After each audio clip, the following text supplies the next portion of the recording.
Your go-to program for unpacking the complexities of our political landscape, and I am your host, Sharon Mandor.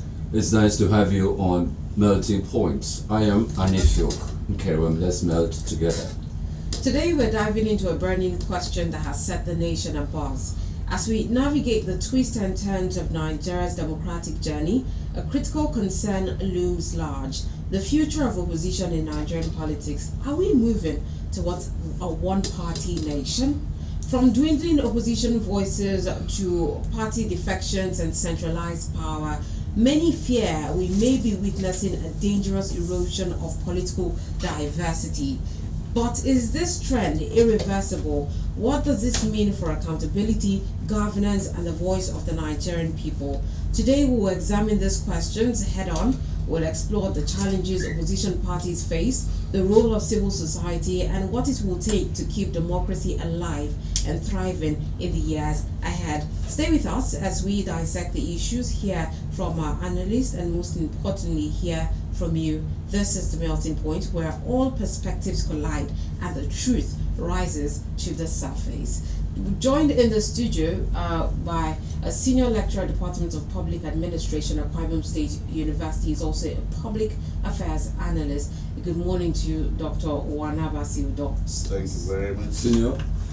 Yes. I don't just don't lecturer. said How dare I? Not at the senior lecturer, of course. Good morning to you. Thank you Dr. very much. Good morning. Good morning, everybody. Welcome. Yes. Thank you very much. All right, so let's really jump into the conversation right now. Are we moving towards a one-party nation? What do you envisage as the future of opposition in the coming elections? Before I go to the answer to that question, let me just give a background of what party system Nigeria has been, at least for the past 20 years. You may recall that 1999,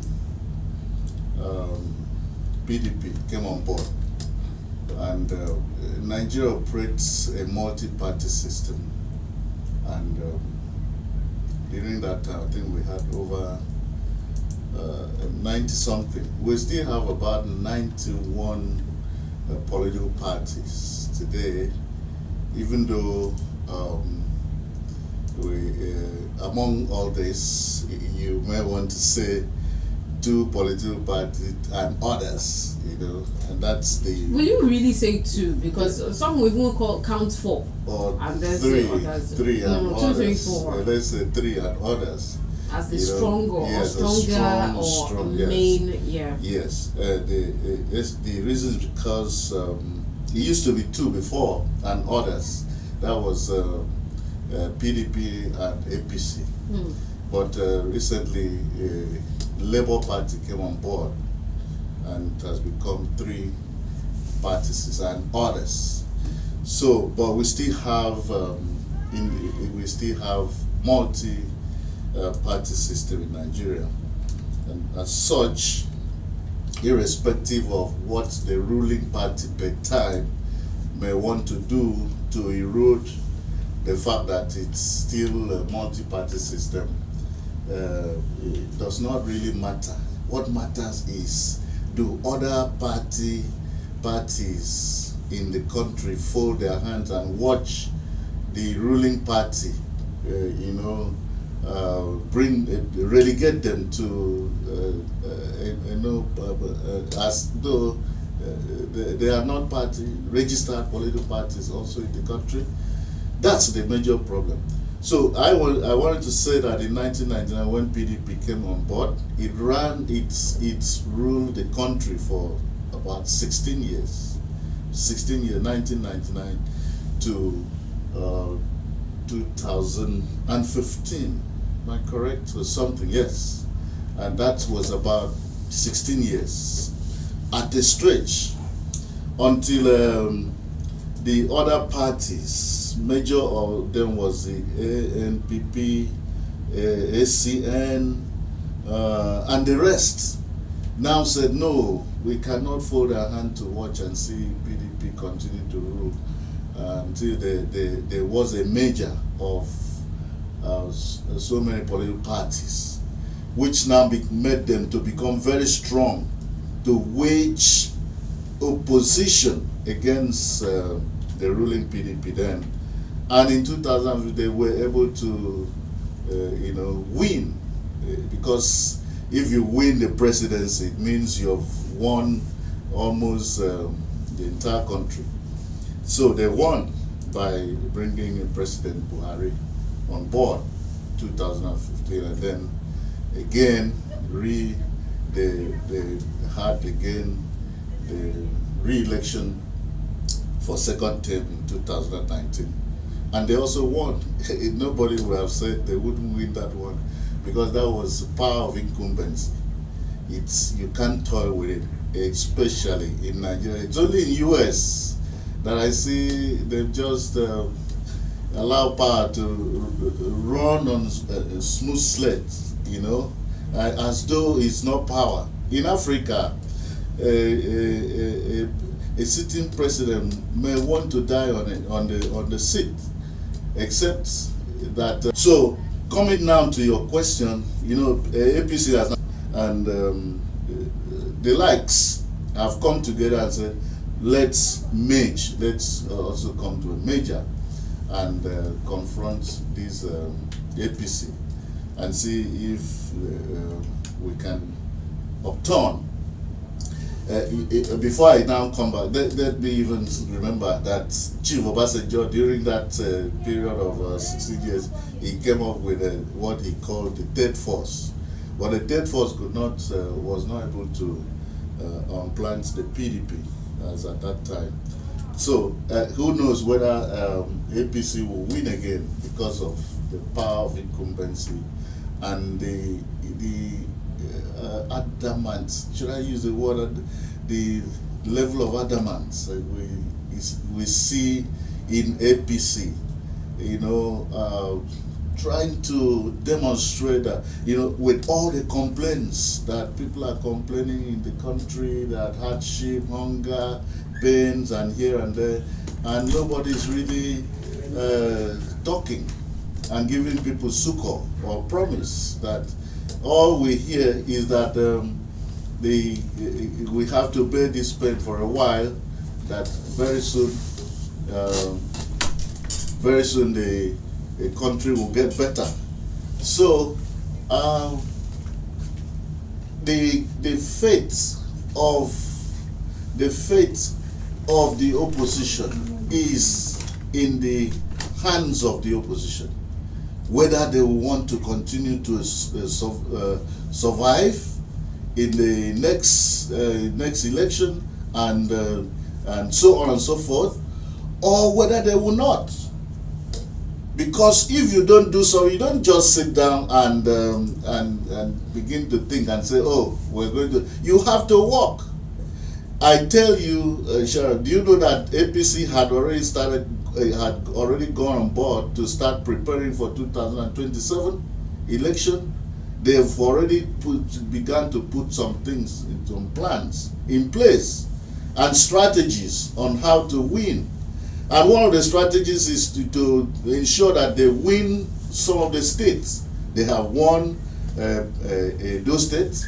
That exactly is why this question was really relevant, because it came out on the back of concerns that, especially because of what the APC chairman said, saying that Ondo is down, Oyo and Osun will be next. And people start asking, so what now happens to our democracy? Are you trying to get all the states? Are we trying to be a one-party nation? People are just asking questions. What have they done? Like before the national chairman came up to make that statement, they know what they have already put in place. Like I'm telling you, the strategies they've put in place, which one of them is to ensure they win some states and some major states to be able to galvanize more power and continue in power at the presidency, and also so they have won Edo, they've won Ondo now.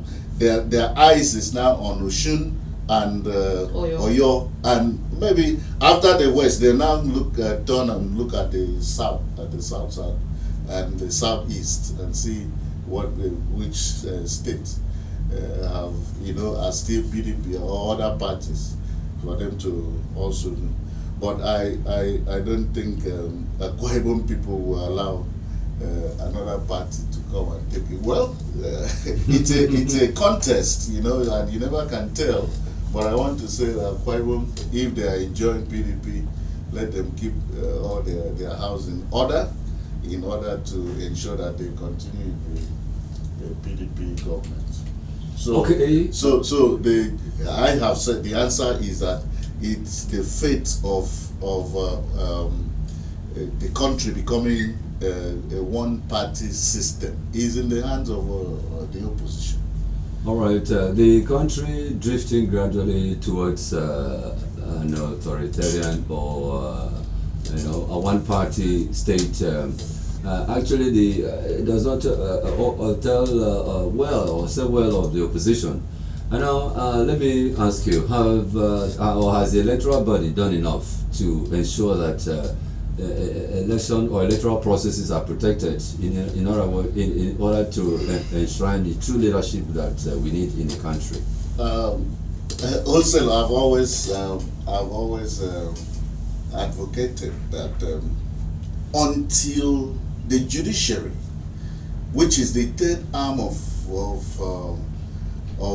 government, until the chief judge of the Supreme Court, until that position is being contested, like the Senate President, which is the second arm of government, like the first arm of government, which is the executive, the president contests to become.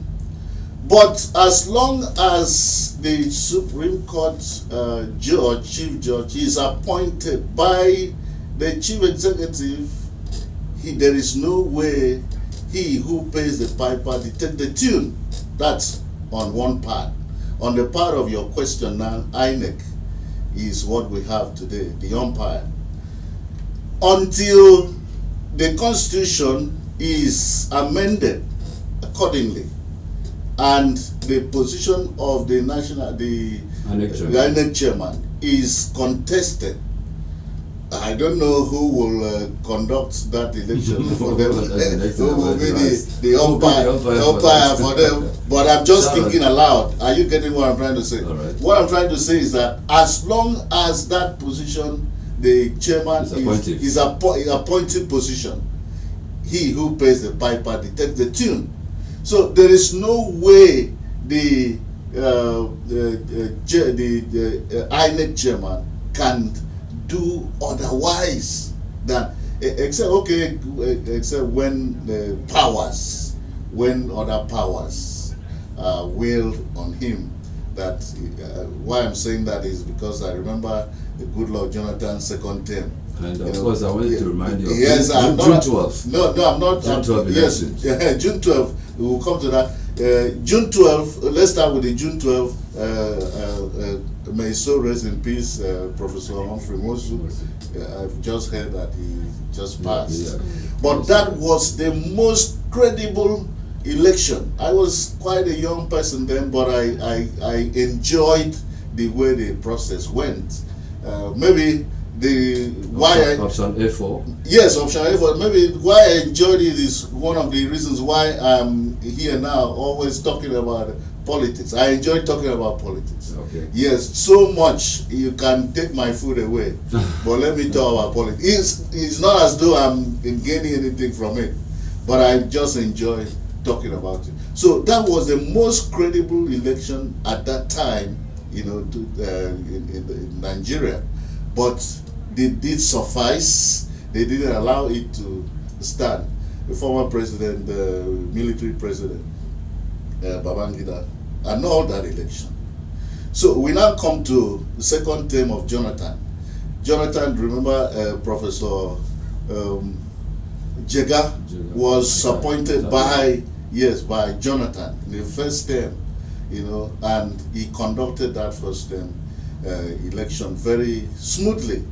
and it was in favor of the president, because maybe the president was acting then, and so, and he was close to the ballot box. yes, it was so until when powers, according to them, foreign powers and so on, wailed on Jega, and he tilted, and the chief executive, even though he would have been informed, did not believe that his appointee has tilted.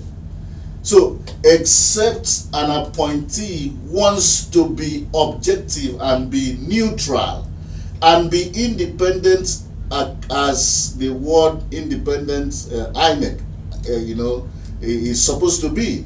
As the name implies. As the name implies. Until that is done, otherwise, the chief executive detects the tune that the INEC chairman will dance at all times. So it does not go well for democracy in Nigeria. And if it continues this way, it might tilt, like you've rightly said, that the tilting to one party system. It might tilt, and the other parties will get discouraged. If you check other parties, how many seats have they won in the National Assembly out of the 360 houses, constituencies across the country? Most of them have not even won a seat. Go to their state constituencies. How many of them are? Let me not even talk about the Senate of 109 and 99. Yes. Now you go to their houses or assembly.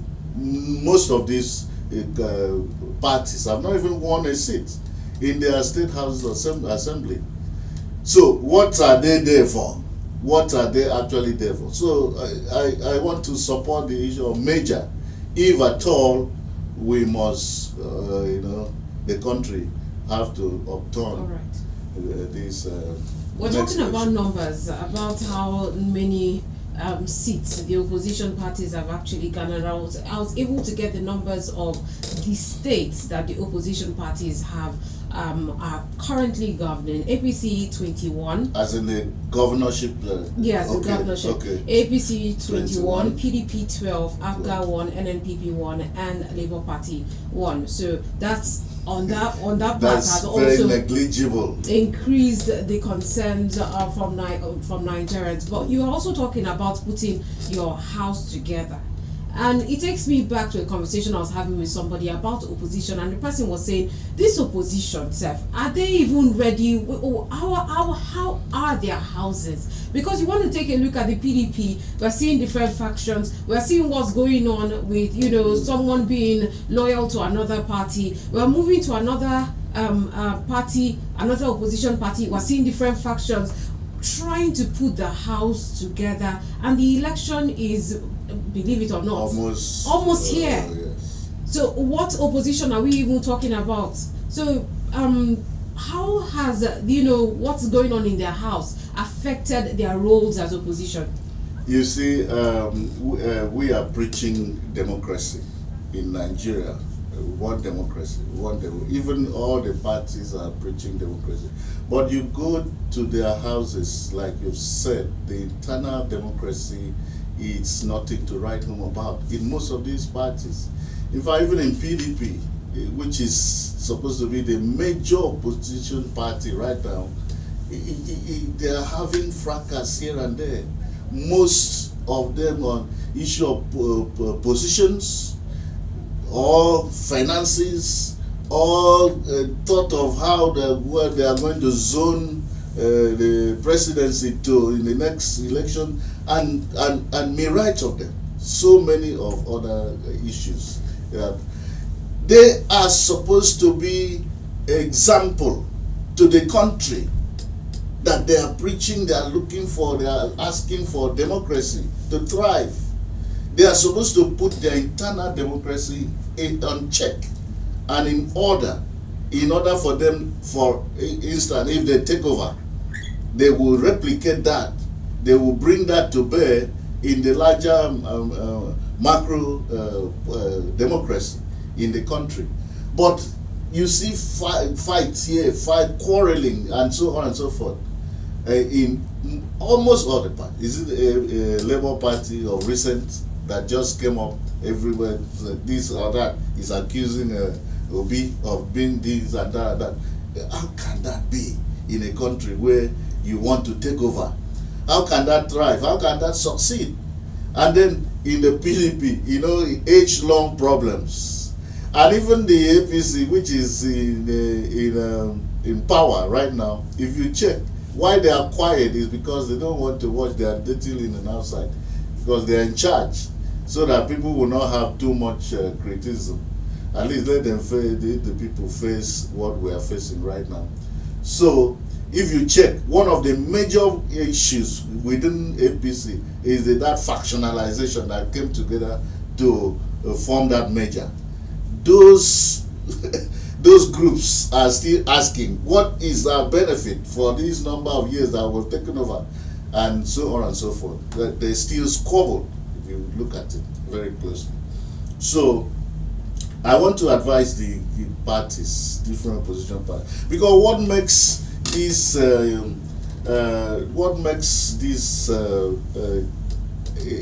politics thing to be more interesting, is because of this number of parties. If you cannot do it here, you can. If you don't have 30-something million to buy a form in the ruling party, you can take maybe 10,000 and 10 million and buy it in another form and start election. Sometimes there's even zero party where you just come out, you don't buy anything, you just stand election, declare your intention, and you start election.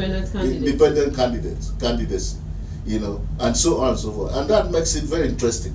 What makes it very boring is when, for instance, in some states, like the Ondo state that just won, APC just won, how can they just win 18 local governments and a clean slate? Not even what are you getting? Meaning that there was no opposition. Either there was no opposition there, or the people got fed up of what was going on, so they gave it all. They gave it up to APC. Come to Enquiry State in the last local government election, PDP won in 30 local government, and I know why I'm laughing. And APC won in one of the local government. So if the state was not liberal enough, APC wouldn't have won. Liberal. What do you want? That's liberality. Liberal. That's how liberal a one-party system can be, because here in the states, it is the PDP that's on the is the ruling party. APC is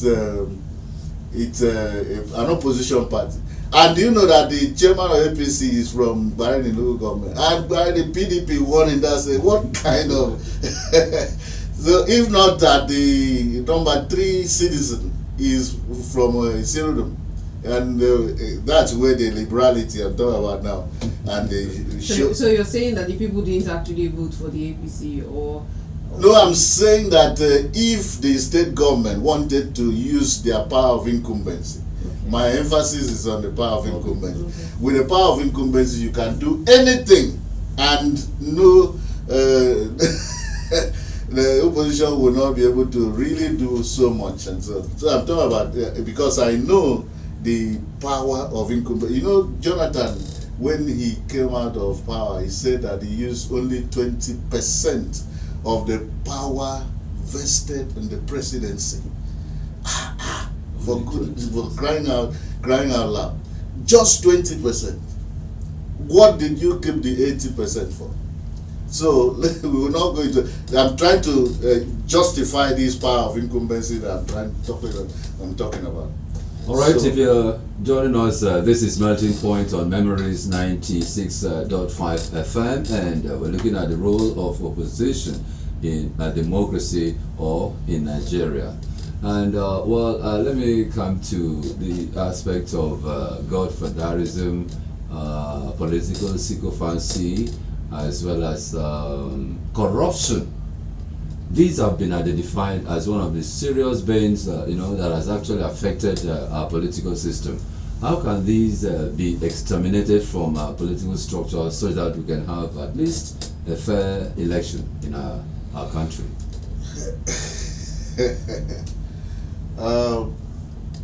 Godfatherism. Is it only in politics? Godfatherism seems to be in every phase, every facet of our country, of our lives, even in the marketplace, in the business, politics, even in religious circles, where you see a GO sitting somewhere and making transfer of his son to a certain juicy church branch somewhere, and so on and so forth, or uncles, and so on and so forth. So Godfatherism is seriously a bane, but I cannot understand. Okay, I give you an instance. Somebody is appointed a commissioner or a director somewhere. Do you know that the director will first of all think of when there is employment in his maybe ministry, will think of first of all putting his brother somewhere, employing his brother, whether that brother has the requisite requirement and experience that it's meant for that particular position or not. He will look for a way to bend the rules and place him there. The next is his wife's brother or sister, because if he does not employ his wife's sister or brother, when he goes back, when he's no longer in that position, what will you tell your mother-in-law or your father-in-law when you visit again? In fact, you will lose your respect. So these are some of the things that have made people to say, they play on the Godfatherism. Can we talk about the Godfatherism in politics now? Godfatherism, if we come back to Akwa Ibom State, you remember the period of Obon Victor Ta, he fronted his son-in-law. That was, open. So it was an issue. It's not an issue here.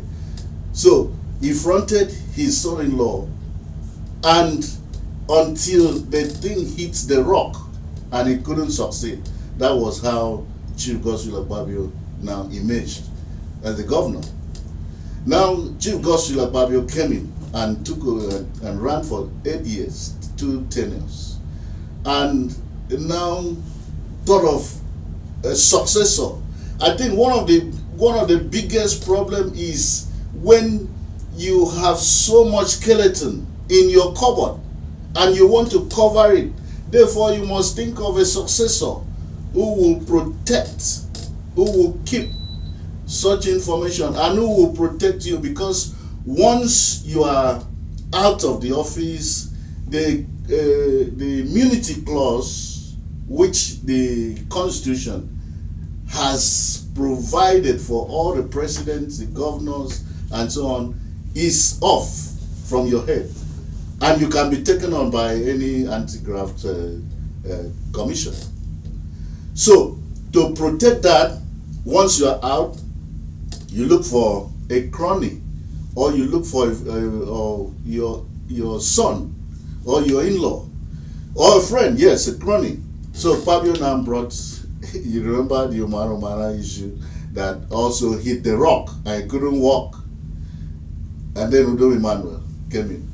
After Udo Emmanuel, was there any free grounds for people to, aspire? Yes, there was free ground for people to aspire. I mean, to just off your hand and let's watch. That was how the present governor came in, because there's no hidden agenda here, and I'm not saying this to run anybody down. It was an ordained candidate. It was, as a result of Godfatherism. Okay, let's say if it wasn't governor, let the governor say that the previous governor, Louis Emmanuel, wasn't his godfather. It's not possible. He can't say. He wouldn't say that. So that is how it is. And coming to the local government elections, like the other day, somebody said, when it comes to national issues, you people will be talking and saying all manner of things. I told the person, the day we are asked to talk about the state government, we will say, because I'm always trying to be very objective. I don't allow my person to influence my objectivity and my reasoning when I'm analyzing issues. So I'm trying to say this to say that, coming to the local government election, you can look round a number of chairmen who came on board, who either brother to sister of a governor, or sister to brother of a governor, or this and that across. Why don't you allow a fair, credible election and allow the opposition to also contest? So, to also express themselves, if at all they will also win. So, I'm answering this based on your question. Godfatherism has eaten deep into the fabrics of this country. And I don't know. My answer is that I don't know how that is going to be. Okay. Until everybody says that this is our country, there has to be sanity. Then everybody will walk in. Thank you, Dr. This has actually impeded it has actually impeded us having good representation. The people that go out now go for money, and we see corruption in it, and we see godfatherism as well as political sycophancy. You go for your money and all that, and we don't produce credible representation to form the opposition that we are looking at. Let's open the phone lines right now. We have to talk to just before we go on the break. I was trying to open the phone lines early. All right, so if you'd like to join in on the discussion, then the phone lines are now open for you to call in 0803 085 7755 or 0809 066 6909. You can reach us on Facebook. We're streaming live. The Facebook handle is Memories965FM and our WhatsApp number is 0809 066 6909. Hello, good morning. Hello, good morning. Good morning. My name is Israel. I'm coming from All right, welcome, Israel. Good morning. Good morning. Okay, sir. Please, let me start with this. We're busy talking about godfatherism. This is why Nigeria will never work. Godfatherism has eaten all the skills of Nigerian politics. It will never work. Okay, let's see from Obasanjo to from Obasanjo to Yaradua, that's good of Jonathan. We are reached by events. It's a trend, not to be action. Don't governance. Poverty at the highest stake. And what do we have to offer? We are cutting and sacrificing the next thing that. Oh, do want to call us back, but we have another one. Oh, we lost that one too. We lost that call. Call us back 0803 085 7755 or 0809 066 6909. Hello, good morning. Good morning, good morning, in the studio. Good morning. Yeah, I'm listening to your conversation. What's your name and where are you calling us from? I'm Tristan calling from Wheeling. All right, talk to us. Good morning. Okay. I'm listening to the conversation. Unfortunately, what the opposition party is doing now, and I'm afraid if they will get it right, 2023, they were all opportunities for the opposition would have taken up the power in the PDP. What's happening? Let's take another one. Hello, good morning.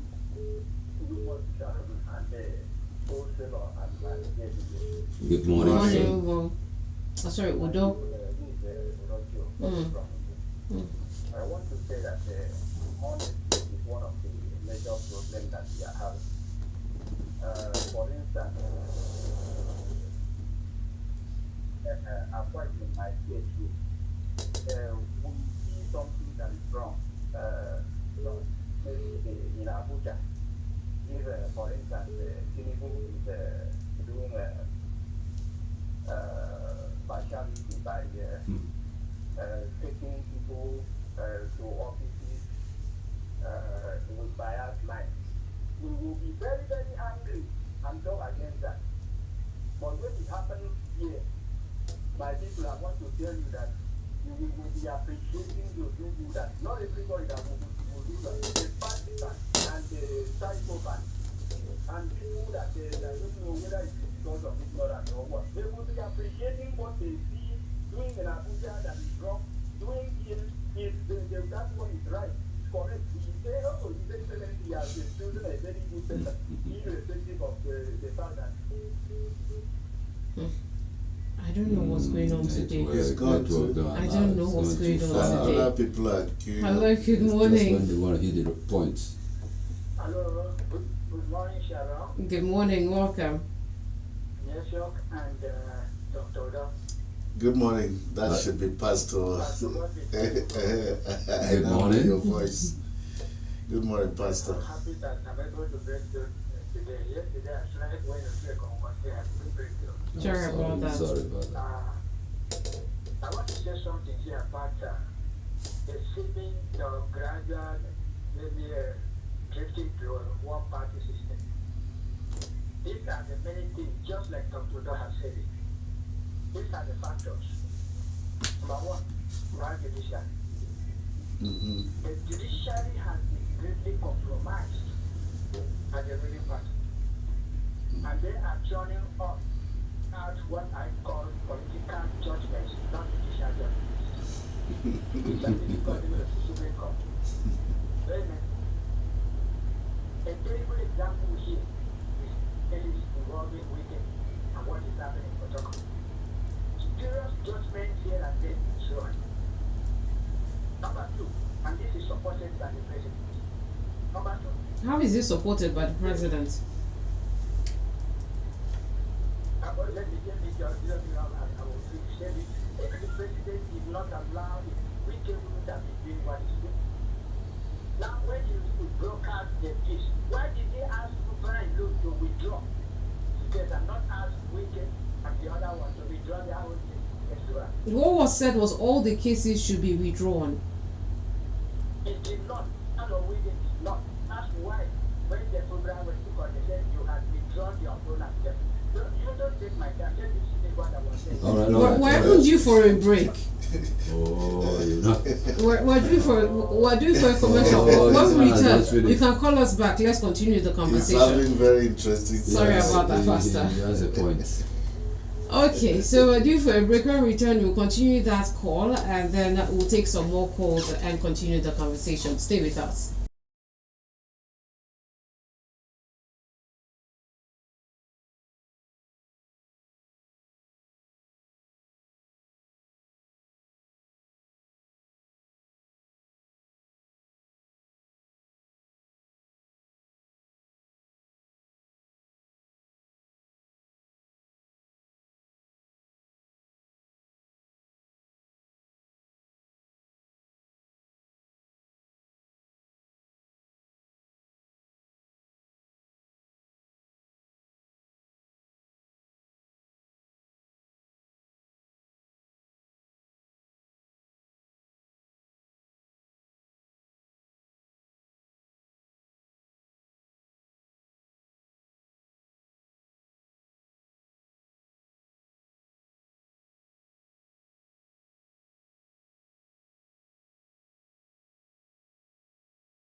politics, and we've been talking about godfatherism, corruption, and all of that. And I just wanted to point something out, Dr. Odo, why this conversation of corruption is very important. I'm going to speak that caller. I know that from the pastor, but why this is very important is because, you know, even when we're talking about rejiggering the INEC, which is the electoral umpire, the question still falls on or boils down to who is going to conduct the election. I mean, people have said that if supposedly corruption has entered the judiciary, which is the last hope of the common man, then which body will be certified or eligible to actually conduct the election of INEC if we're going to start doing election? But let's go back into the calls. Hello, good morning. Good morning, Sharon. Thank God. All right, Pastor, Pastor. you're able to come back. Thanks for your.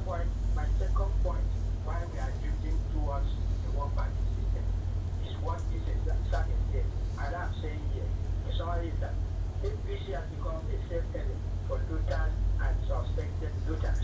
Do you, In parentheses, please. how are you going to prove that? What does that even mean? They've not gone to court. They've not been He's tried. He's quoting, it's a quotation. Professor Ike, you know who he was?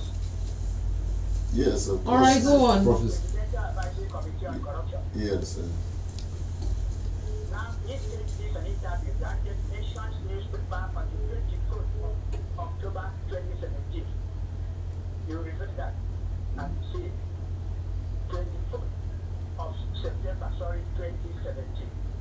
They said APC leadership is a group of principled people who are encouraging and accepting rules of food. Punch newspaper also reported that on the 9th of October. Now, this center fired the second SHARON on the 10th of October. Vanguard has also reported this one I want to say here. He said, and I quote, APC may lose 2019 election as war against corruption has failed because most APC leaders are roots of good. Listen to what Adam Oshomole said. When you cross over your things are forgiven. When overhead now said president and was received at the table, what did the president, our Senate president said? Look at the voice he said, now that you have come, your sins are forgiven. Political Jesus. They are fighting tooth and nail to make sure that they spend their last cover not to lose the power at the center because they know what will happen to them if they lose the power at the center. That is one. Number 3, impunity by our president. That is assured. And you see the tacit support of many people who have the dissident in the opposition. That's all. 2, the APC is now becoming the highest tier in all election. Pastor, please wrap up so we can take some more calls. That was what happened. Civil society reported that, and many others. So this is what is making people do this. Those who will go over it. Look at what happened to the case of Yusuf. This when you go to the PDP, all the governors, they do the jury there.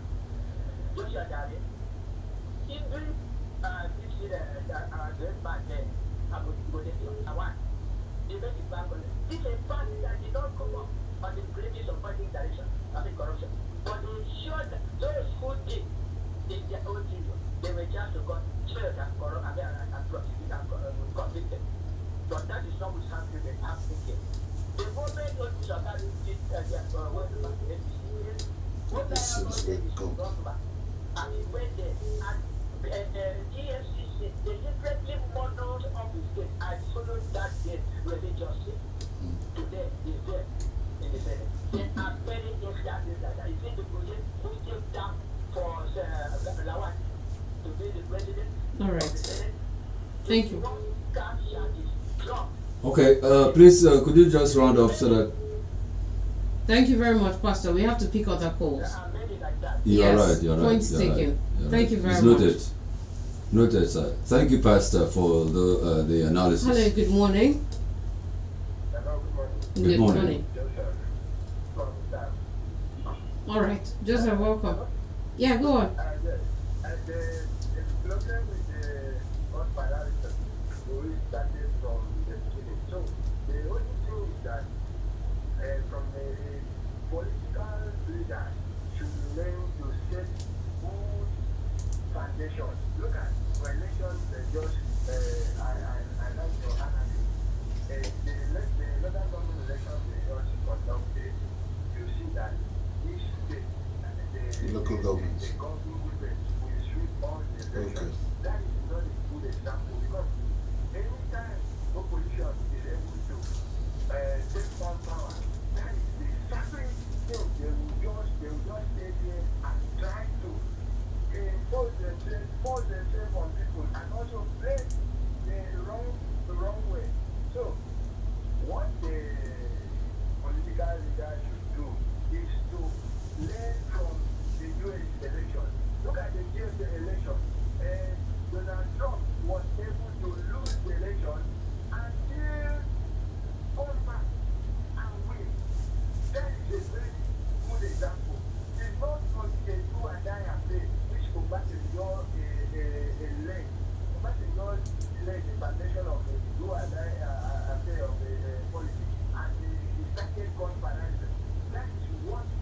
That was the foundation of Obasanjo led, and now he's telling us that the opposition that have just come in are just trying to build on the negative foundation that Obasanjo laid. Obasanjo used EFCC and trouble for opposition. And that is what the present government are doing. They are also using the EFCC to respond to any opposition. All right. Thank you. We have to go. Thank you. We've gotten your points. Thank you. We have a WhatsApp message from Bro John. The issue of godfathers in our democracy has made the people, institutions, and even the security apparatus weak in ensuring the people get who they want. How can an individual be stronger than a political party chairman? How can a godfather be choosing a successor who most of the people don't know his or her past grassroots development strides to rule the people, thereby abusing the electoral process for them to emerge even when they fail to honor a request for a political debate? This is coming from Rojan. Thank you very much. Can we take our last call in 30 seconds? A few seconds, please. Good morning and welcome. Please, you have 30 seconds. Thank you for having me back again. I was talking about the opposition.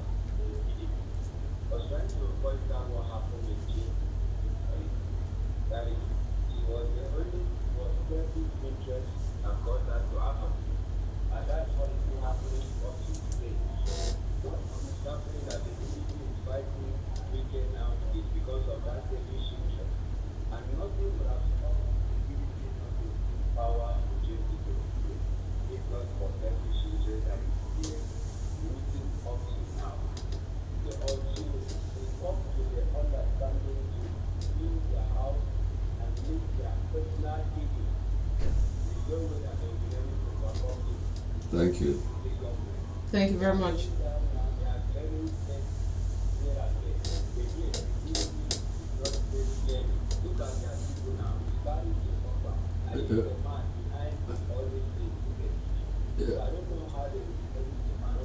I don't know what he. Thank you. Actually, Thank you very much. Actually, we weren't looking at a political party forming the opposition. We have other civil rights organizations. We have the labor. We have other aspects in the society, that can still form the opposition to the ruling government, and not necessarily the parties that you are mentioning. But we thank you very much for your contributions. Dr. Odo, Yes. please just react to what you've heard from the listener, and then, of course, wrap up with your parting shot. We have about a minute left. Thank you very much. You see, everybody is concerned about how this country can be good, but it seems that we don't have a headway. We don't have the people. The people also know how it could be done, but those principalities at strategic political positions. Who's gonna build the cards? Yes, yeah, we're now looking at who is going to be the God, who is going to be our Messiah. You know, when let me take you, even though I have just 1 minute. Remember Now when 30 seconds. 30 seconds. In 2015, when Buhari was contesting, was it 2011, and lose, if you recall, at the Eagle Square, he wept, and I had wished that he win, even though at that time I was giving my sentiment to PDP. And so when he now finally win in 2015, I said, okay, let me see what he was whipping about, and he started very well in staying for like how many months without appointing ministers, I was wondering whether he was looking for angels to appoint ministers. At the end of 6-8 months, he didn't see any angel to appoint. He still ended up appointing our Nigerians. So, and that has not solved the problem. So, how are we going to solve the problem? All right. Thank you very much, Dr. Odo. Yeah, what a rhetoric question. It was a way to end. Thank you very much for listening to The Melting Point. Today, as promised, we had a very insightful and informative conversation. Thank you very much to the senior lecturer, Department of Public Admin, Akwa Ibom State University, and also Public Affairs Analyst. Thank you very much, Dr. Wanabasi Udo. Coming up next is the Back Pass with Patrick Adeke. My name is Sharon Mandor.